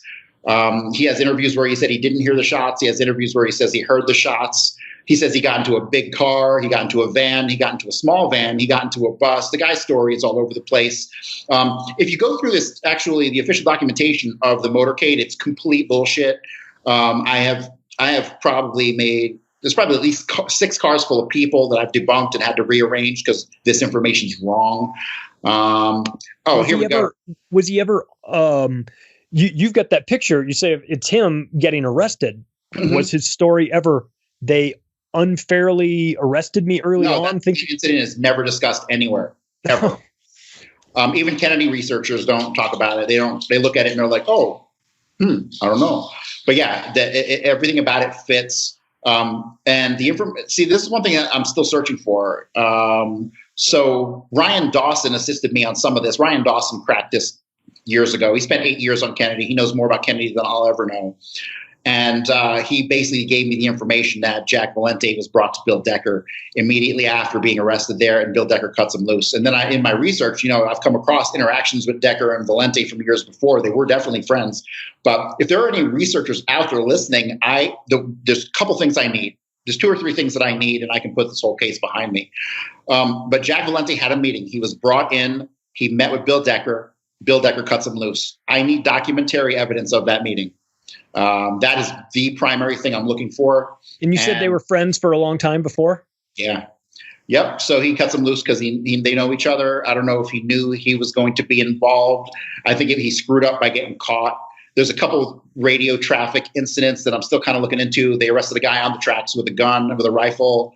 And there's another one where he says, hey, I got this guy here. And he says that he saw what happened, and that might be this incident that got Jack Valente. But you got to think the radio transcripts were fully edited. There's all kinds of stuff cut out of that. So, but yeah, if anybody is so inclined, I am looking for documentary proof, even if it's just somebody saw. They said they saw it. They said they saw a guy who looked like Lyndon Johnson's right-hand man in the office. Anything, a photo. I have a feeling he's in a photograph because everything got photographed that day. And I find stuff in photographs that's like, whoa. I found at least 3 or 4 mob-looking guys I haven't identified yet. I found all kinds of stuff that I'm still working through. But I know that meeting happened. I know Ryan was telling me the truth about it. And I just need, he's kind of a difficult person to work with. So getting the nitty gritty on where I can find that information, he is not willing to supply. So another thing is, this is from Gary Ween. Gary Ween wrote the book, There's a Fish in the Courthouse. He's the first person to acknowledge that Israel was behind the assassination. He ends up sewing himself into the Kennedy story over the years, but his book, There's a Fish in the Courthouse, good luck finding a copy of it. I still haven't found a copy of it, digital or otherwise. It goes on eBay for about $700 for a first print. But I'm going to read this to you. Approximately a week before the assassination, I was observing a secret meeting of these four men's organizations at Nudi's Western Wear Clothier business in Hollywood. With me was my buddy and good friend, Audie Murphy. Audie Murphy just happened to be in the movie that was playing in the theater when Oswald got arrested. With me was my buddy, good friend, Audie Murphy, my partner, Frank Fronek, and Henry Jacobs, a knowledgeable citizen with deep connections in Hollywood corruption. Over 24 people were there. I will name four of them at this time: Caspar Weinberger and George Shultz from the Betcher Reagan guys. Yep. They were present along with Hollywood's propaganda minister, Jack Valente, and his accomplice, writer-director Joseph Mankiewicz. A week later, Valenti was on scene of the assassination of JFK in Dallas and tightly ensconced himself with LBJ as his advisor. Johnson was not involved in the murder and had no knowledge it was going to occur. That last sentence, I don't know if I agree with. I'm pretty sure he was aware, but he was not in the chain of command for the assassination. Not even. Really? That's surprising, because I think a lot of people assume that, he had a lot to gain by that. Everyone had a lot to gain because Kennedy was not cool with the status quo. So everybody wanted him dead. It was a modern day Caesar. Everyone knew, and whether they were in on it or not, they weren't going to stop it. Wow. And here's another quote from Gary Ween. Valenti, behind the scenes with media executives of NBC, Hearst Corp, Walt Disney Corp, which owns A&E Networks, prepared a program for the History Channel that portrayed Johnson as the killer of JFK. It was aired in the 40th anniversary of JFK's murder, November 2003. Valenti, with treacherous ill will, now ensconces himself as a friend of LBJ. He joins with Gerald Ford, Jimmy Carter, and Lady Bird Johnson, wanting a probe into the allegations of the guilty men that LBJ had killed JFK. Now, I wondered, why would he do this? Why would he go after Johnson, from behind the scenes? Two reasons. Number one, because anything to steer the blame away from Israel is what these guys did. That is where their loyalties lie. And when you come to understand who Jack Valenti really was, he was Jewish and he was loyal to Israel above all else, just like Johnson. Johnson was in on the attack on the Liberty. Okay? When the Liberty went down, he recalled the planes that were sent to help. He said, I want that goddamn ship going to the bottom. No help. Yep. That's a direct. I put that quote in my book, too. Yep. I want that goddamn ship on the bottom of the ocean. As it was happening, he had a Mossad spy in the White House, Matilda Krim. Okay? Matilda Krim was Mossad the whole time. She was brought into the Irgun in the 1940s. Her husband, Arthur Krim, is the one who brought Jack Valenti into Hollywood in the beginning, got him working on The Manchurian Candidate back in 1959. Okay, do you see the connection here between intelligence and Hollywood? Hollywood is such bullshit. It's all controlled by the CIA. And if you doubt that, Valenti is the proof. Yeah, I don't think people doubt that. I don't think people doubt that these days. I think the people that are awake to this sort of stuff, they have come to understand that Hollywood is a very dirty place. I mean, with the things that we're watching happen right now, with a lot of these famous people being exposed as potentially up to no good, it is. I think it's well established that it is not just a dirty place, but it's CIA controlled. I mean, the DoD has final script approval on anything that they approve. Like, I mean, if you want to use an aircraft carrier in a movie, or you want to use a tank or a plane, you have to give the DoD final script approval. They get the, so that's why this new Top Gun that came out, they changed the enemy from China to North Korea, or in the Red Dawn, the new Red Dawn, they changed the enemy from China to North Korea. In the new Top Gun, they removed the patch from one of his jackets as something having to do with China. So the CIA is involved in Hollywood, period. That is not even up for debate. What we don't know is, I mean, what the casual observer doesn't know is when, how, who, who made it this way. And what you're showing is you're introducing Jack Valenti as this conduit who kind of is a little bit, he's got a little Israel, he's got a little mob, he's got a little Hollywood, he's got a little, connections to the White House. He's got everything. Yep. And also one of his best friends in the world was Lou Wasserman. And Lou Wasserman is well known as being one of the guys that ran Hollywood. Mm-hmm. Casey Wasserman now is involved. Wasserman Media Group is a thing. And I know that Debbie Wasserman Schultz is somehow related to the family. Oh, I wouldn't be surprised. All of our Congress people are connected to the mob. I mean, Nancy Pelosi's father and ex-husband were connected to the freaking mafia. So it's like our government and the mob are one and the same. Our government is the mafia. Yeah, I mean, honestly, our government has no credibility whatsoever. Although I would say this. I would say that I have far more respect for the mafia than I have for our government, though. Oh, yeah. They'll shoot you directly instead of sending someone to do it, I respect that. Yeah, I totally do. And okay, so back to Valente. Valente, I believe, had homosexual blackmail in LBJ. LBJ was one of these guys who would stick it anywhere, okay? Yeah. Anywhere. He wasn't just... Yeah, and so Valente had a photographer friend who was a homosexual, and a known homosexual, and back then that was kind of a big deal to be kind of out. And he would come to Houston, and he would hang with Valente. He'd go to these really, really high-level parties. And so the FBI finds out that this guy has photographs of President Johnson, and now they made a real big deal of it.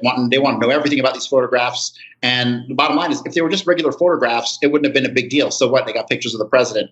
Obviously, they were compromising photographs. He was probably sleeping with Valente. There was numerous times when it's believed that Valente actually spent the night with Johnson in the White House, Mm-hmm. So there's a great story of Johnson having a problem with a reporter, and he was at his Texas ranch, like while he was president, but it was the equivalent of when Bush would go to his compound at his ranch, and he's giving a press conference or something, and there's a guy there that's a reporter, a newspaper reporter that had written a story about him that he didn't really care for. So when the press conference is over, he tells that guy, "Hey, you get in the car with me," and he gets him. He puts him in the passenger seat, and LBJ's driving. They drive off from this press conference, and they drive, a couple miles down the road into like this rural area. He parks the car. He opens the door. He gets out. He has a newspaper with him, which is the newspaper report that guy wrote. He walks in front of the car 10 yards or so, puts the newspaper down on the ground, pulls his pants down, takes a shit on this newspaper article that the guy wrote about him, mm-hmm. Then gets back in the car, pulls his pants up, gets back in the car, drives the guy back, and lets him out. Doesn't say a word to him. The guy's like, "What the fuck have I just witnessed here?" Yeah, he's done press conferences. Psychopathic president who is out of his fucking mind, showing him like a power play move, Right. In a weird, and people think that Johnson was the mastermind and he used Malcolm Wallace as his assassin. No. Jack Valente was his assassin, and I don't even know if I included the right slide here, but I have one where basically Valente files a police report. He goes to I guess he flies somewhere. He gets on an airplane, and when he gets back, he reports that some cufflinks are missing out of his bag. That he's, two sets of cufflinks, and basically the cufflinks he describes never existed. I did thorough research on these cufflinks. They're not even close. The real cufflinks are in millimeters, and he said that a 5 out of 8 and a 5/8 and 6/8 inch cufflinks were stolen out of his bag. No, supposedly LBJ had a hit list with 8 people on it. Valente puts in that police report 5 out of 8 was the size, right? But those cufflinks never existed. He was basically communicating with John. Coded language all day long. These guys use coded language all the time. I have a conversation. Why didn't LBJ whack Valente as tying up a loose end after this? Valente, for some reason, was too important. I think he's one of the top 5 most important people in American history, period. Wow, man. And he's too connected. He's connected to Israel. He's connected to the CIA. He's connected to the Mafia. He was their guy. I'm working on a documentary right now all about Valente. It's probably going to end up being like 4 hours plus. It's called Our Man in Hollywood, and it talks about all this stuff. But yeah, so this to wrap this slide up. This is the photographs. Obviously, he had some kind of homosexual blackmail on him because sexual blackmail, as we know through Epstein, this is why Epstein was so important, because also Epstein was mostly funded by a guy named Charles Bronfman. Charles Bronfman was his brother, Edgar Bronfman. They owned the Seagram's, corporation. They were connected to Rosenbaum, who ran BCI, and they laundered all the money for Meyer Lansky through BCI. Okay, so yeah, and their kids were running Nexium. Yeah, the kids were running Nexium. These guys have been human traffickers since the 1920s. Their father, and they're co-founders of the Mega Group, along with Les Wexner, who was also running a human trafficking operation, and and had major ties to the CIA with Southern Air Transport. Yeah, basically. And here's another. Jack Valenti ended up getting a security clearance, top-level security clearance. He didn't get it till he was on his way out the door in 66. It was renewed in 67, and he kept it for the rest of his life. Jack Valenti worked for the CIA, and when you track Jack Valenti's movements around the world, he always seemed to go to countries under the cover of the MPAA to work out film stuff. But he always seemed to go to places that were having an uprising or that the CIA had an active involvement with. I mean, his 2 points of contact after he left the White House were Henry Kissinger and Richard Helms. Give me a break. Shit. Screams CIA all day long. I'm psychopath. I'm trying to link him to other assassinations around the world. That is a difficult task. But if everyone goes to WikiLeaks and look up Jack Valenti on WikiLeaks, there's over 125 documents that outline his travels. And I have a conversation between him and Kissinger. It's all coded language. I have no idea what they're talking about. He's talking about bringing Hollywood celebrities to Peking, but the questions and answers don't match. It's really strange. What is this one? Yeah, this just goes and shows that he got a job with the State Department. So he's working in Hollywood, but from 66 to 69, he was on the books as being a U.S. government employee, but he didn't work one single day. That's kind of strange. Yeah, and why that would qualify you to be the head of the Motion Picture Association of America is beyond me. You know, if you have that sort of background, it's not like you are a producer or a director that worked 40 years in Hollywood and knows everybody. And like if Ronald Reagan had become the head of the MPAA, I might have understood that. But a guy with a background like Jack Valente's, it basically screams intelligence. It doesn't seem like a natural fit unless that's a cover career for you that allows you the flexibility to interact with people, like you said, travel internationally and go different places, and just happen to do that under official movie business, but have it be for the CIA. It would make sense. Yeah, and basically he used the alias of Giuseppe De Giorgi. Now Giuseppe is his father's name, De Giorgi is his mother's maiden name. But remember, these guys use aliases of real people who they know. Okay, real people that they know, because they, when you're using aliases of dead people, it was pretty easy to find out the guy was dead and then your gig was up. So they the CIA and the mob, because they're all one organization, they switched to using real people's names. There is a real Giuseppe De Giorgi who was a drug trafficker, but there's also references to Giuseppe De Giorgi being a dealer at at one of the casinos up in Vegas and being a heavy gambler. When you go through the Jack Valenti files, they go out of their way to say he wasn't a gambler. So obviously he was. So you have that connection there. Here it is. I do have it. This is in reference to the coded language in the police report. The following items were missing from his suitcase: 1 pair 5/8-inch diameter cufflinks of the president, given to him by President Lyndon Johnson; 1 pair 6/8-inch diameter cufflinks with presidential seal, given by President Lyndon Johnson; Omega watch with red sweep hand and dark dial; 1 pair tortoiseshell sunglasses. Okay, we've got to have that pop up a bunch. 1 Panasonic battery-operated recharge shaver. Valenti stated that none of these items were identifiable. However, the 2 cufflink sets would not be in normal circulation as they contain the presidential seal. Okay. That is as damning as it gets if you know how to read CIA and FBI documents.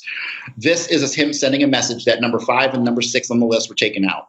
This, before I ever really got deep into Valente, I was going through his file. I'm like, what's this guy's significance? And I came across this and I was like, oh my God, I know, I get it now. And that's when I really started to dig into Valente, who is not what the world thinks.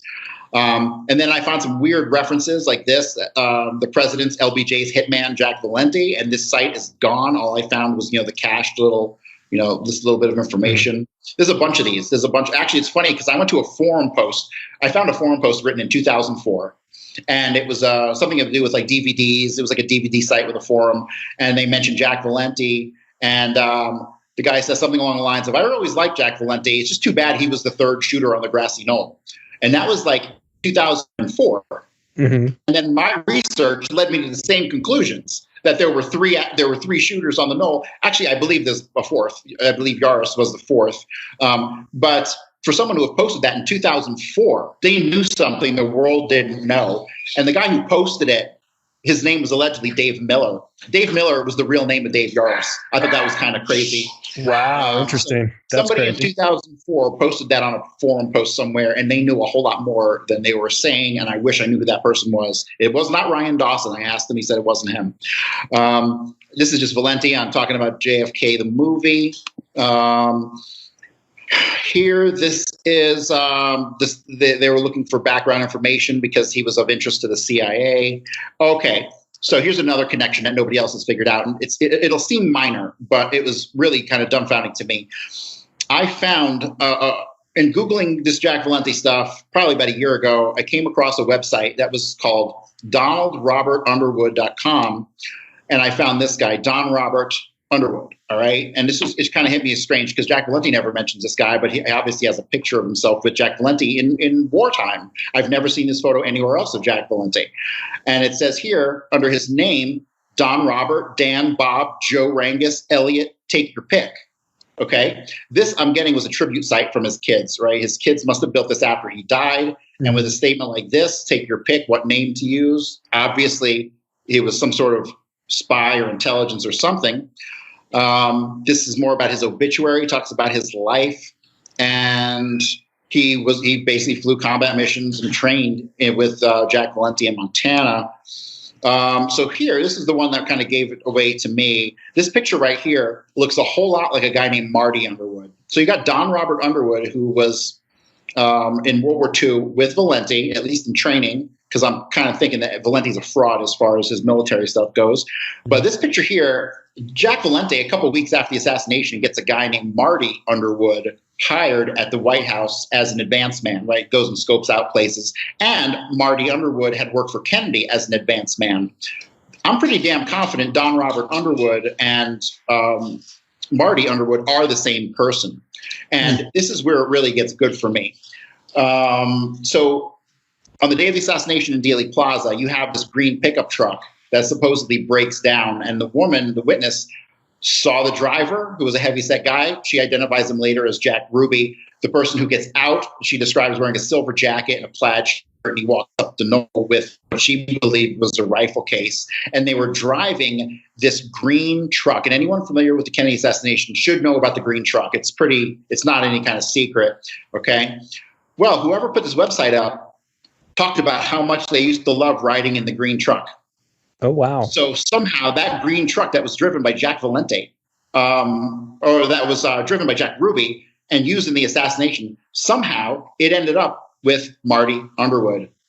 And Marty Underwood and Jack Valenti were good friends. So this is what happened to the truck. Tell me that's not a holy shit. And you say he was advanced team. He would plot out what routes and things like that? Yeah, like if a president was going to take a trip, he would go there like a week before and just scope it out and get a feel for the layout and see if there were any security issues, stuff like that. Yeah, so like the Secret Service does now. Correct. So I thought to me, the connection between the green truck and Jack Valenti through this Don Robert Underwood, I thought was pretty eye-opening. This website disappeared. It's gone. I went back. Luckily, the first time I ever saw it, I screenshotted every page of it. But now the website is gone. It's not even in Google's cache any longer. So I seem to be the only person who will have ever discovered this website. Interesting. Hey, can I ask you a somewhat unrelated question? Well, not to the green truck, but since I mentioned Secret Service, there's a video of the guys in the lead up a minute before Kennedy's killed, and they're told something. They're told to stand down. You can't really tell. It's not a verbal command, but it's probably going in an earpiece or something or a walkie-talkie. They're being told to stand down, and the one guy kind of comes down and he's got his arms up, what? He's sort of right. What do you as if to say, how am I supposed to do my job as Secret Service protecting the president if you're calling me off of the car? Who made that call? Do we know? I personally don't know. I'm sure it's out there. That has not, I haven't gotten to that, but I have read numerous guys who were there who described that event. They basically cover for the official story. Who was it? It was, who was the guy who got up on the back of the car?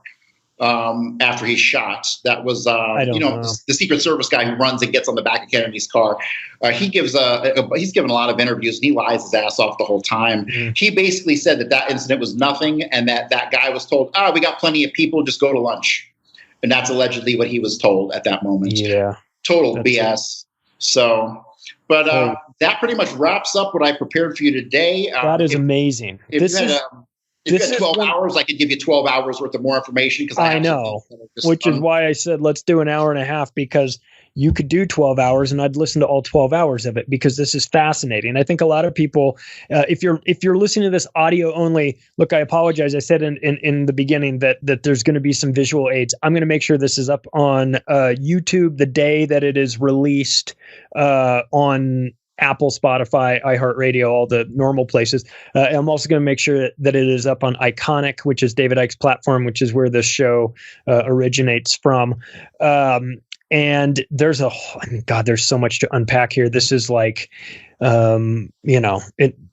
it's obviously it's the most important event in recent it's history. I'd say it's the most important event in American history, period, because it's the day that our country died. We lost control of our country to Israel on November 22nd, 63. And if you doubt that, explain everything to me that's happened since. Why we went into all these wars around the world. Why we went into Afghanistan and Iraq when they had nothing to do with 9/11. 9/11 was Israel all day long. Okay, 9 Israelis arrested in New York City that day. 3 of them with a truck full of explosives by the George Washington Bridge. It ain't rocket scientists. You just don't ever get the truth. Yeah, it's crazy. This JFK story is going to live on forever in American history, and not just because the president died, but a lot, like you said, a lot of people tie it back, and they say the country has never been the same since November of 63. That things happened and decisions were made that obviously nothing's the same, but it was such a wide veering off of American policy, and it changed everything, and not for the better, I would say. And so let me ask it. So if people have questions for you, obviously there's a lot to unpack here. If people want to contribute, if they have ideas or they have questions or they have comments or whatever, what's the best way for them to get a hold of you? The best way is to go to my website, which it's constantly in development. There's so much information. I only have a fraction of it on the website, but thegrassknoll.report is my website. And you can email me directly at Cory@thegrassknoll.report. And I openly invite anyone, especially critics, to contact me. This is what happened. What I explained just now is what happened. There's no room for Illuminati or military-industrial complex or nonsense or people without names. So I am open. I will debate anybody on this anytime, anywhere. So I've got way more information than I was able to give you here today to back everything I said. I know. And that is on me because in the interest of condensing this down to a show that I can get out, we had to condense it. So if there's things that if people are like, hey, well, you never mentioned this, there's not enough time. So, but hey, Cory, you are the best. You and I've been talking about this off air for months and months and months and months. Yep. And I'm always interested in this because it's like I said, it's one of these topics that I don't have a deep understanding of. So I'm open to hearing from a variety of different people what they think about this. But God damn, you've got a lot of. The one thing I want to say to like people who are getting into Kennedy research is like, do not be satisfied with the CIA did it or the government did it. No, these people have names, and you need to name those people, and you can because all the information's out there. Like there's so many books out there that say JFK assassination solved. Yeah. No, you didn't solve a damn thing. If you can't name, well, I got to say this. I haven't identified the Valente shooter who shot Kennedy in the back twice. Have not been able to identify him. It's probably Jimmy Fratiano, but I have no information on that. That's really one of the only things I'm really looking for, along with the information on Valente and Decker. Anybody out there who comes across anything related to Jack Valente and Bill Decker, I will take for sure and credit you appropriately. Awesome. Cory, you're the best. Thanks, everybody. Take care. Share this, get this episode out there. Share it with your friends. Let's talk about this. I know it's been 60 years almost, but shit, it's still so important. Thanks, everybody. Bye.